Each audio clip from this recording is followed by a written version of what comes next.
Good morning, students. Hanji Raje, today we are going to do the question answers of first chapter of civics. Civics the first chapter is the features of Indian Constitution. Today we will do the question answers only short. ठीक है 20 ਤੇ 25 words वाले question ने इन्हों के आप पूरे answer करने रजे। देखो रजे टिक्स लवावे आप बुक्स से ही, ठीक है, ध्यान नाल टिक्स लाना तुसीं। देखो फर्स्ट क्वेश्चन अपने रजे, what do you mean by a constitution. Constitution तो थोड़ा की मतलब है, की भाव है, ठीक है, संविधान जिन्होंने आप कहें। पेज नंबर 123 ओपन कर लो, ठीक है, फर्स्ट पेज है जोड़ा चैप्टर का ओपन कर लो। देखो फर्स्ट ही लेना, constitution is a fundamental legal document on the basis of which government of a country is run और एडमिनिस्ट्रेट।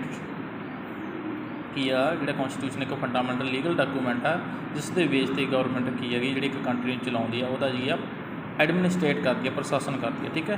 इतों तो लैके इतने तक की है फस्ट जो क्वेश्चन का आंसर है, ठीक है। इन्हों इतने तक टिक ला लो। यही जो क्वेश्चन आंसर ने तुम अपनी जी फेयर कॉपी है वो राइट डाउन करने, ठीक है राजे। नैक्सट राजे क्वेश्चन है अपना सैकेंड। देखो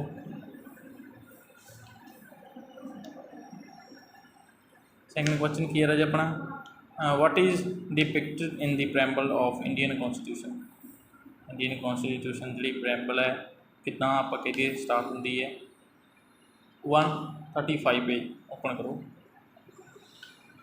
सॉरी 25, ठीक है।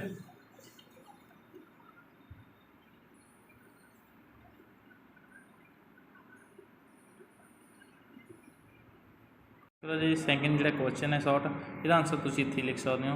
दी preambles is a introduction of the constitution. की है इंट्रोडक्शन है कॉन्स्टिट्यूशन, ठीक है जी। नैक्सट अपने लिखेगा जी question number third, with what word the preamble begin with. जी प्रैम्बल जा, ठीक है, वो किहड़े वर्ड्स नाल जी बिगिन होंगी है, शुरू होंगी है, ठीक है। पेज नंबर 122, ठीक है, ओपन कर लो पेज नंबर 122। देखो जी यही पे जो क्वेश्चन है फर्स्ट सैकेंड थर्ड अपना इतने तो है, we the people of India. जी प्रैम्बल जो है कॉन्स्टिट्यूशन की वो स्टार्ट होंगी है we the people of India, सिर्फ तुम इन्ना ही लिखना, ठीक है जी। नैक्सट अपना फोर्थ क्वेश्चन देखो जी,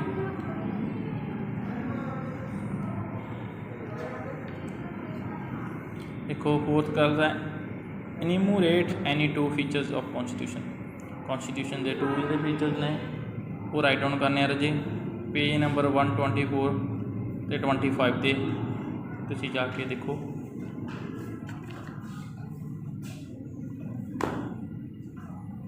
हम जो फीचर्स हैं देखो फस्ट तो तुम लिखते हो भी रिटन एंड लेंथी है, ठीक है, थोड़ा बहुत एक्सप्लेन करना है कर सकते हैं। Our constitution is written consisting of 395 article and along with the 9 schedule in the size of is biggest in it is size it is biggest and most lengthy of constitution of the world, ठीक है। इतने तक लिख सकते हैं जो है world का मोस्ट लेंथी तो आप कहते रिटन जोड़ा कॉन्स्टिट्यूशन है, ठीक है। फस्ट होगी। सैकेंड तुम लिख सकते हो ये फ्लैक्सीबल एंड रिजिड कॉन्स्टिट्यूशन है, ठीक है। कॉन्स्टिट्यूशन इज बहुत फ्लैक्सीबल एंड रिजिड, ठीक है। इन्होंने जो अगर तुम एक्सप्लेन करना थोड़ा बहुत अजे तुम कर सकते हो अपने अकॉर्डिंग, ठीक है। बट इन्ना ही ठीक रहूगा थोड़े लिए भी जो कॉन्स्टिट्यूशन है वो फ्लैक्सीबल भी है तो रिजिड, ये दो अपने की है ये फीचर जो हो गए कॉन्स्टिट्यूशन का।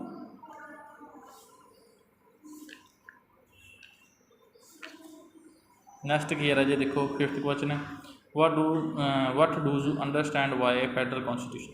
फैडरल कॉन्स्टिट्यूशन क्या होंगे। हम फैडरल कॉन्स्टिट्यूशन वाले राजे आप पेज नंबर 125 ओपन कर लो राजे, ठीक है, अपना जो फैडरल कॉन्स्टिट्यूशन है, ठीक है। देखो another important feature of our constitution is it is federal setup. Federal policy has given essential features a written and rigid constitution distribution of powers, ठीक है, एंड आप लिख देते हो पावर यूनियन स्टेट बिटवीन, ठीक है, supreme supremacy of the constitution, independent of judiciary and bicameral legislature. ठीक है, our constitution has all three features of a federal polity. ठीक है, ये तुसीं सारे का लिखना, सारा लिख सकते हो राजे, थोड़ा इतने तक भी क्या चल सकते हो इतों लेके। ठीक है, मेन तुसीं सिस्टम समझना की सिस्टम होंदा है। ठीक है, की पॉलिसी होंदी है। ठीक है राजे, नैक्सट अपना क्वेश्चन है राजे 6 नंबर।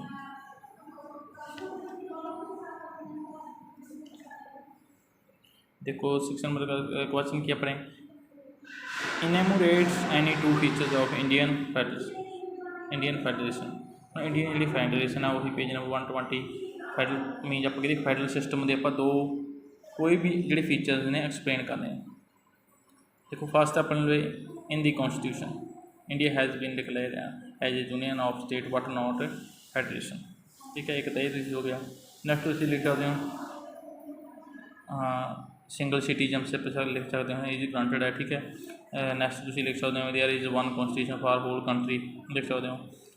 ठीक है, ये मतलब कि पॉइंट्स कोई भी जो दो ईजी लगने और अज वो तुम की आ वो टिक ला सकते हो, उन्होंने की याद कर सकते हो। ठीक है,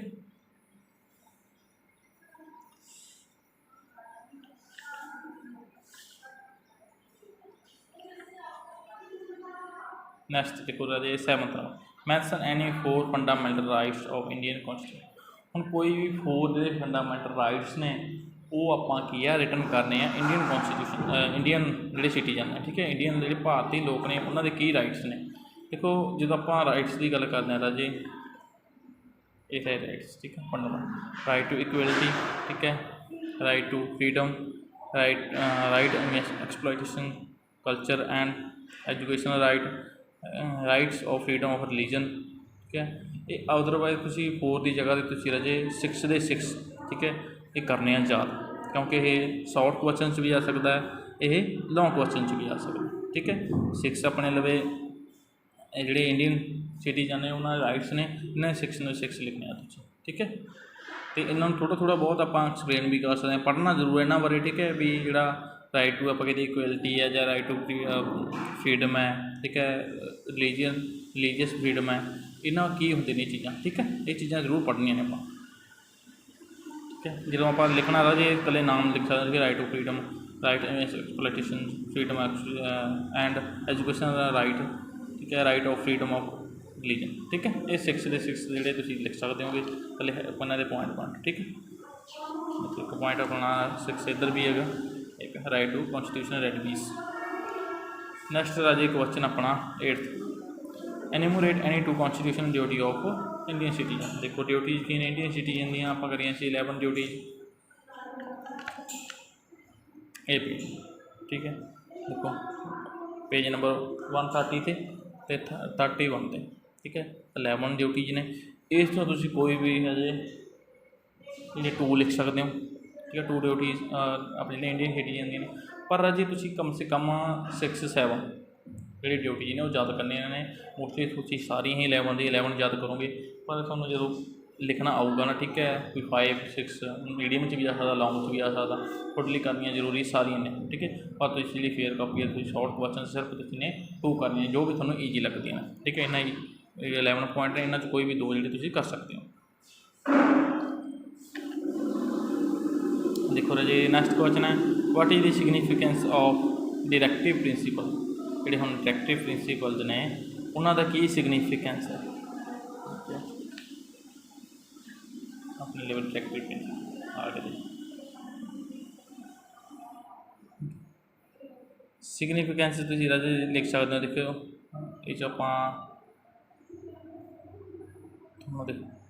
इतों स्टार्ट कर लो। The aim of this interaction is create conjugal economic and social constitution in which citizen of our country may grow and may a good life। ठीक है, इतों लैके इतने तक यदा आंसर लिख सकते हैं। ठीक है, शॉर्ट क्वेश्चन चल गया। ठीक है राजे, नैक्सट राजे अपने लिए है क्वेश्चन 10th।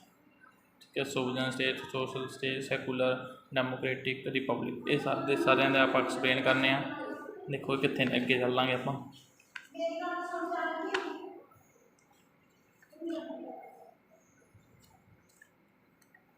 इत्थों लिख लो सर जी सोवरन स्टेट तो इत्थों तुसीं गल्लां स्टार्ट करके सोवरन जिहड़ी स्टेट है उन्होंने तुसीं लिख सकते हो इत्थे तक। ठीक है, उस तो बाद तुहाडे लवे आ गया अपना सोशलिस्ट। ठीक है, ये पूरा पैरा तुसीं सोशल तो ये पूरा पैरा लिख सकते हो इत्थे तक जी। उस तो बाद सैकुलर स्टेट तो लैके तुसीं पूरे का पूरा पैरा सैकुलर स्टेट वाला। उस तो बाद डेमोक्रेटिक वाला पूरे का पूरा पैरा। ठीक है, जो तुहानूं कोई लाइन टफ लगूगी, ठीक है, सेंटेंस उन्होंने तुसीं लीव आउट कर सकते छड्ड सकते हो। उस तो बाद रिपब्लिक वाला भी पूरे का पूरा। ठीक है, इत्थे तक ये सारे पूरे के पूरे पैरे अलग अलग। ठीक है, टॉपिक ने रिपब्लिक तो हो गया, डेमोक्रेटिक तो हो गया, ठीक है, सैकुलर तो हो गया, सोशल तो हो गया। इस तो पहला जो सोवरन स्टेट आ। ठीक है जी, 5 के 5 जो पॉइंट ने जोड़े पैरा ने तुसीं अपनी फेयर कॉपी पर लिखो। ठीक है जी, ये अज का जो अपना टॉपिक से 100 क्वेश्चन वाला, इन ध्यान नाल लिखो अपनी फेयर कॉपी पर याद कर लो।